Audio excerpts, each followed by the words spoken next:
வணக்கம் மக்களே, நான் தான் ஜாக்சன். இன்னைக்கு பேங்கிங் அவேர்னஸ் வீடியோல சிஸ்டமேட்டிக் ரிஸ்க் அப்படின்னா என்னன்னு பார்க்க போறோம்.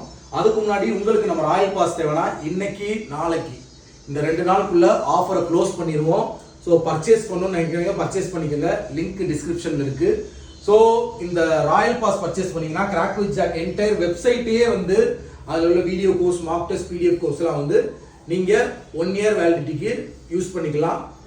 ஸோ சிஸ்டமேட்டிக் ரிஸ்க்னா என்ன அப்படின்னு பார்த்தீங்கன்னா, systematic risk refers to the risk breakdown of entire system rather than simple failure of individual parts.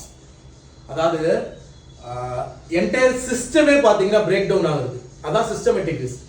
இப்போ பேங்க்ல உள்ள ஒரு சின்ன ஏடிஎம் ஃபெயிலியர் ஆகுது, இல்லை பார்த்தீங்கன்னா மேனேஜர் லீவ் போட்டாரு, பேங்க்ல இருக்க ஒரு சிஸ்டமேட்டிக்காக நம்ம வச்சிருக்க ஒரு விஷயம், இது ஏதாவது இண்டிவிஜுவலா ஒன்று ஃபெயிலியர் ஆகாம மொத்த என்டையர் சிஸ்டமுமே, இப்போ ஃபார் எக்ஸாம்பிள் பேங்கோட ஒரு ஒரு ஒரு என்ன சொல்லுவாங்க, இந்த மொத்தமா ஒன்று வச்சிருப்பாங்க, அது பேர் என்ன, இந்த வரிசையா இவர் விஜய் கூட கோட்ல வந்து ஒரு இதை எடுப்பார்ல, ஹப்பா, அது என்னது அந்த இது, அது பேர் ரொம்ப நல்ல பேர் சொல்லுவாங்கல்ல. அந்த பேங்கோட என்டையர் ஒரு ஒரு சிஸ்டமே அதை இது அந்த ஹப்பா இருந்து தான் ஓடிக்கிட்டு இருக்கும். அந்த ஹப்பே பார்த்தீங்கன்னா வந்து பிரேக் டவுன் ஆகுது. அது பிரேக் டவுன் ஆகிட்டா சிஸ்டம் ஒர்க் ஆகாது, யாருக்கும் பணம் போட முடியாது, வைக்க முடியாது. அப்புறம் பார்த்தீங்கன்னா ஏடிஎம் ஒர்க் ஆகாது.